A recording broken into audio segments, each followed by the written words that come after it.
Every one of us identifies with certain characteristics, experiences, beliefs, and backgrounds. We call that our culture. Sometimes several cultural identities intersect in our lives, and no two people are the same. The concept of cultural awareness, recognizing and being responsive to these identities, is important as we seek to understand other people. We will never be experts in someone else's culture, but we can learn the right questions to ask so we can have meaningful conversations and make connections with lasting impact. Our military is a culture, and just like those who identify with any culture, those who serve their country might have specific beliefs, values, rituals, traditions, and experiences from that service that matter to them. Their military background probably intersects with other cultural experiences they care about as well. And that makes the people of our armed forces wonderfully diverse. They represent a variety of ethnicities, races, and religious beliefs, and represent every gender, gender identity, and sexual orientation. They come together for a common purpose and share the culture of military service. At PsychArmor, we were asked to develop a course that explained everything about military culture to educate those who haven't lived it. We knew better than that, but we did want to try to share just a few ideas for people who care about connecting with the military community. We wanted to offer a few questions to ask, to start a conversation, which sometimes can make all the difference. So we asked service members and veterans, tell us one thing they would want their healthcare provider, employer, or neighbor to know about them. They responded by the hundreds, and their answers fell into 15 categories. So, for those of you without a military background who seek to connect with military people as part of their healthcare, education, employment, or community, this course is for you. Welcome to 15 Things Veterans Want You to Know, powered by PsychArmor. Number 1, we are not all soldiers. If there is one thing we hope you learn from this course, this would be it. Many Americans refer to all military service members as soldiers, but this is actually not correct. Soldiers are only in the Army. There are 6 branches in the armed services, and they are very different. Although they are all part of the same team, the branches have distinct subcultures, including individual missions, histories, rituals, and personalities. Many service members and veterans are really proud of their service branches and do not want to be identified as another branch. Before you worry, you can be military culture aware and not know the mission of the Coast Guard, the collar devices of the Space Force, or what to call a person in the Navy. You also don't need to know how the Marines' motto differs from the Air Force, or how their dress uniforms differ from the Army's. But knowing that the 6 branches are different is an excellent first step to connecting. When you meet someone who is part of the military community, ask this question: what branch? You gain instant credibility that you know there are different branches, and it keeps the conversation going. Number 2, the reserves are part of the military. There are 2 ways to serve in uniform in our country. One is active duty, in which case your full-time job is putting on the uniform and fulfilling your role in the armed forces every day. The other way is the reserves or the National Guard. These service members, who are found in every branch, train together 1 weekend a month and 2 weeks a year.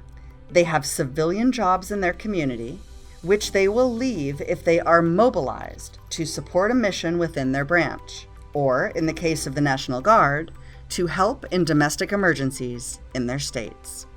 When reservists are mobilized and deployed, They come home from their deployments and go right back to their civilian jobs, often without the same support or resources typically found on an active duty base. This can cause additional stress on military reservists or National Guardsmen and their families. Number 3, not everyone in the military is infantry. When we think of the classic generic version of the military person, we think of G.I. Joe on foot patrol in a foreign land. That image is one of an infantry person, and there are service members who fill that role. But in truth, service members perform literally hundreds of other, very specific jobs every day.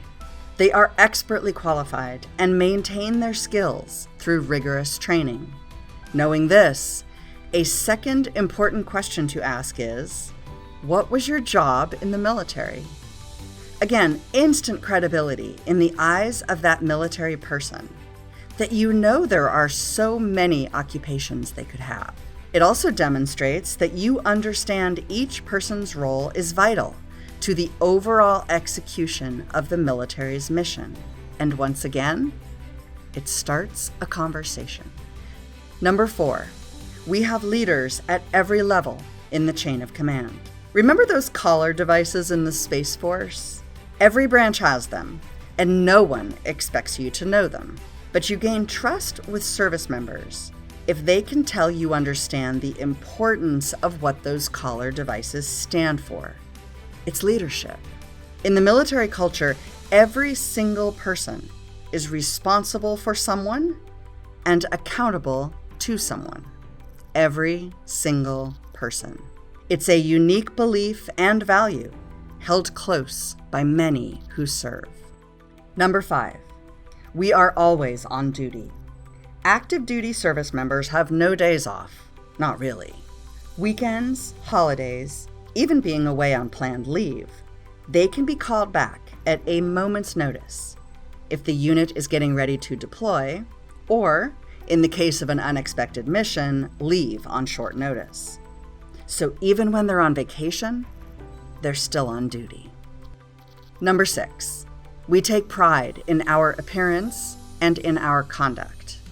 You might have a preconception about military members, that maybe they're rigid or inflexible, based on details like short haircuts, pressed uniforms and shiny boots, and perfectly cleaned weapons. But in reality, military members believe that attention to details like those have a purpose: mission completion. Number 7, we did not all kill someone, and those who have do not want to talk about it. Please do not ask a military person that question. Ever. Number 8, we do not all have PTSD. Unfortunately, the stereotype of the broken veteran has become more prevalent over decades of war. There's a general perception that anyone who deploys to combat or is exposed to other military-related traumatic experiences develops PTSD. This belief is false. The vast majority of people in the world, and the vast majority of service members and veterans who live through something traumatic, recover naturally from that experience and do not go on to develop PTSD.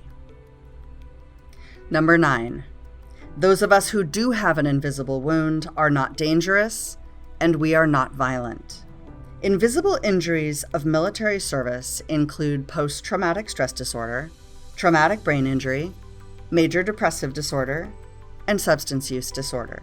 They are not obvious when we look at a veteran or service member, but they are real injuries.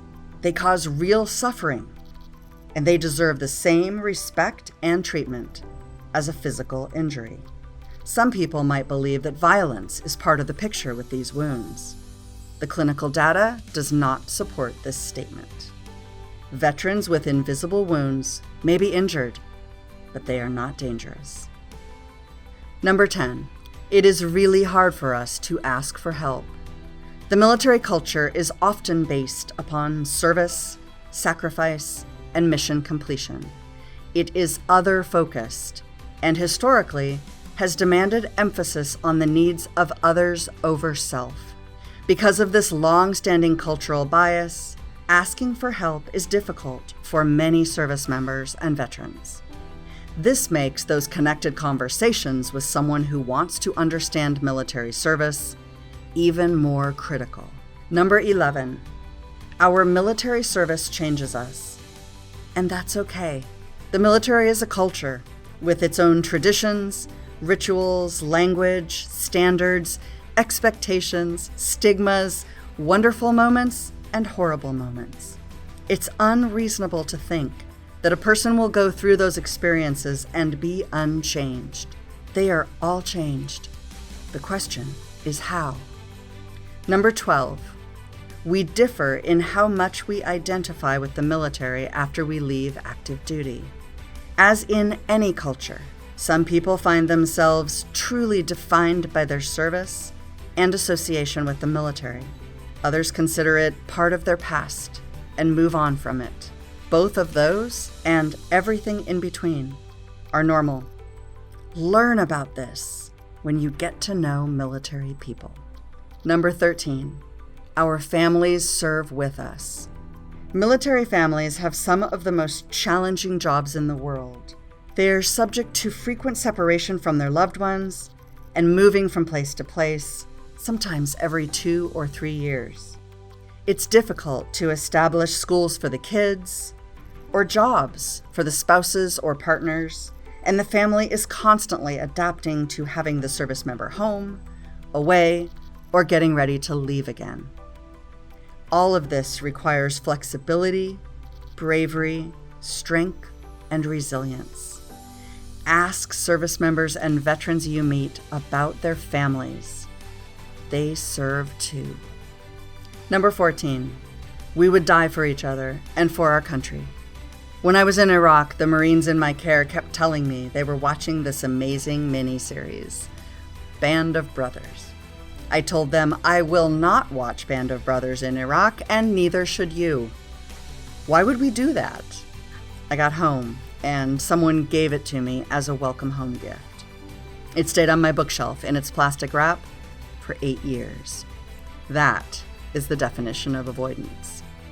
I finally watched it, and it is wonderful.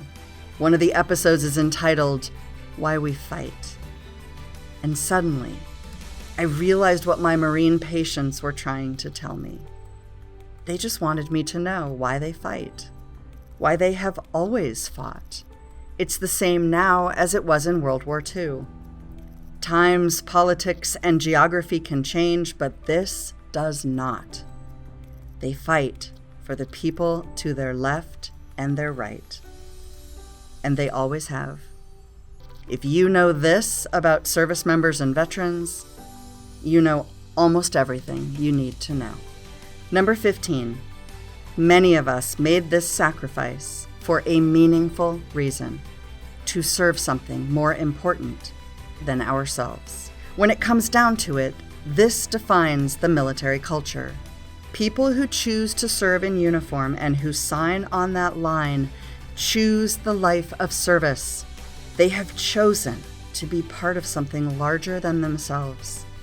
That's a unique and special piece of military culture that runs through everything and everyone who's part of it. There you have it, 15 things veterans want you to know. This might seem like a lot to remember, but we hope that even one of these things will stay in your mind when you meet someone who has served. And maybe you'll ask a question in a different way and start a conversation and even connect. If you do that, all our goals for this course have been achieved. On behalf of service members and veterans, past and present, thank you for learning a little about our culture. It matters so much.